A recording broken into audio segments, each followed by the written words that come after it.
Next question number 21 है student. तो start करते हैं। आपको जनरल एंट्री पास करनी है फाइनल एडजस्टमेंट की। तो ठीक है, तो ये एंट्री मैंने आपको पहले करा दी है स्टूडेंट, लेकिन अभी इस क्वेश्चन में है तो दोबारा से करा देते हैं। Salaries 5000 are outstanding. तो आपको पता है सैलरी आउटस्टैंडिंग, सैलरी आपने दी नहीं है, ड्यू है बट नॉट पेड। तो एंट्री क्या होगी? एक्सपेंस अपनी जगह रहेगा, salary account debit to outstanding salary account.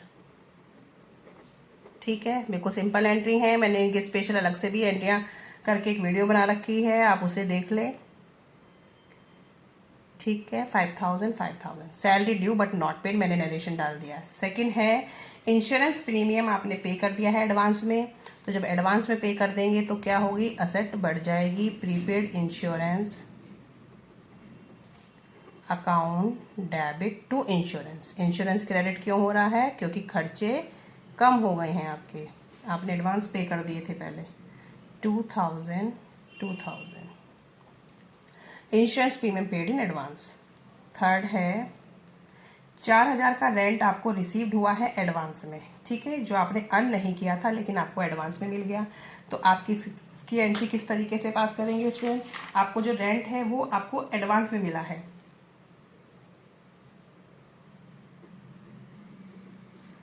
Rent account debit to rent in advance. ये लायबिलिटी बढ़ गई है, रेंट इन एडवांस अकाउंट। ठीक है, ये अमाउंट हो जाएगा आपका 1000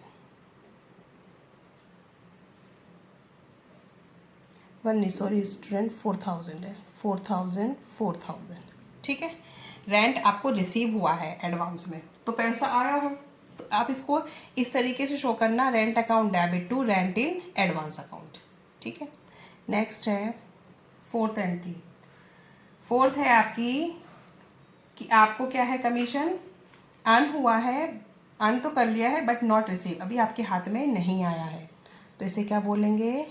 accrued commission account debit to commission. ये आपकी असेट होती है, ये आपकी लायबिलिटी होती है टू कमीशन। ये इनकम आपने अर्न नहीं करी, आपको एडवांस में मिल गई। ये इनकम आपने अर्न तो कर ली लेकिन अभी आपको मिली नहीं है, तो आप इसकी, ये आपकी क्या असेट साइड में बनता था, ये आपकी लायबिलिटी साइड में। ये अमाउंट है आपका 1000। ठीक है, नेक्स्ट है interest on capital. Interest on capital account debit to capital 1500। ये भी सिंपल है। Interest on drawing account debit to interest on drawing ये है 300। फिर है आपकी राइट ऑफ फर्दर बैड डेब्ट। तो ये आपके बैड डेब्ट हैं न्यू वाले, तो आप इसे क्या करेंगे? बैड डेब्ट account debit to debtor account 2000। Next है last closing stock. Closing stock आपको 3000 का दे रखा है। क्लोजिंग स्टॉक स्टूडेंट आपको पता है आपको ट्रेडिंग अकाउंट के क्रेडिट साइड में आता है। तो closing stock account debit to trading account 3000। ठीक है, closing stock account debit to trading account, क्योंकि ट्रेडिंग अकाउंट के क्रेडिट साइड में क्लोजिंग स्टॉक आता है, तो आपको ये एंट्री पास करनी है। सारी फाइनल एंट्री है कि फाइनल अकाउंट्स में आपको किस तरीके से शो करनी है। तो डिटेल्स में मैंने एक्सप्लेन नहीं करी है क्योंकि मैंने पहले ही इनकी वीडियो बना रखी है, लेकिन हाँ मैंने क्वेश्चन आपको सॉल्व करा दिया है। ठीक है स्टूडेंट, क्वेश्चन नंबर 22 है स्टूडेंट। तो स्टार्ट करते हैं। Net profit of a firm is ₹1,05,000 before charging commission. तो नेट प्रॉफिट गिवन है, बिफोर चार्जिंग है, इट मीन्स अभी चार्ज नहीं किया है manager commission. Manager of the firm is to be paid commission of 5% on the net profit after charging his commission. जो commission दे जा रहा है वो नेट प्रॉफिट पे दे जा रहा है, आफ्टर चार्जिंग का केस है। ठीक है, आफ्टर चार्जिंग का मैंने आपको बताया था कि कैसे कैलकुलेट करते हैं। Calculate the commission payable to the manager. अगर कमीशन पेबल लिखा है इट मीन्स अभी पे नहीं किया है, पेबल मीन्स आउटस्टैंडिंग।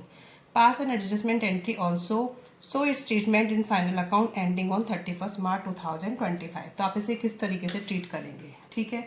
तो आपको उसमें क्या निकालना है, manager commission. Manager commission calculate करना है, पेबल लिखा है इट मीन्स वो आउटस्टैंडिंग है। तो ये मैंने आपको क्या बताया था, रेट अपॉन में रेट प्लस 100 इंटू क्वेश्चन बोलेगा किस पे वो लगाना है, तो नेट प्रॉफिट आफ्टर चार्जिंग सच कमीशन, ठीक है। आपको इस तरीके से अप्लाई करना है।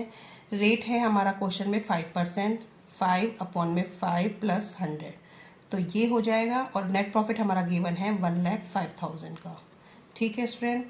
अब ये हो जाएगा 5 अपॉन में 105 इंटू 1,05,000। अब आप इसको इससे कट करेंगे तो ये 1,000 हो जाएगा। 1,000 इंटू 5 तो ₹5,000। तो 5,000 का अमाउंट क्या आ जाएगा आपका, outstanding manager commission.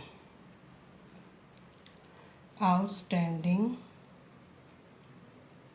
Manager commission, ठीक है स्टूडेंट। ये अमाउंट तो आपको समझ आ गया होगा। अब इसे आप जर्नल एंट्री में कैसे पास करेंगे, manager commission, manager commission account debit to outstanding manager commission, क्योंकि पेबल लिखा है आउटस्टैंडिंग मैनेजर कमीशन 5,000 5,000, ठीक है। ये क्लियर हो गई, ये तो आप एंट्री पास करेंगे।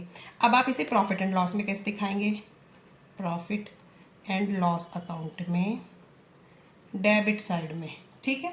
अब आपको डेबिट साइड में क्या दिखाना है, मैनेजर कमीशन के नाम से, मैनेजर कमीशन। मैं शॉर्ट में लिख देती हूँ 5,000।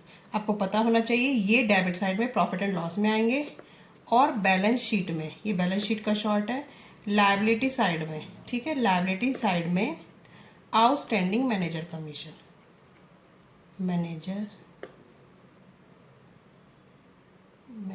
कमीशन 5,000, ठीक है स्टूडेंट। तो आपको इस तरीके से शो करना है, बैलेंस शीट में लायबिलिटी साइड में और प्रॉफिट एंड लॉस में डेबिट साइड में मैनेजर कमीशन।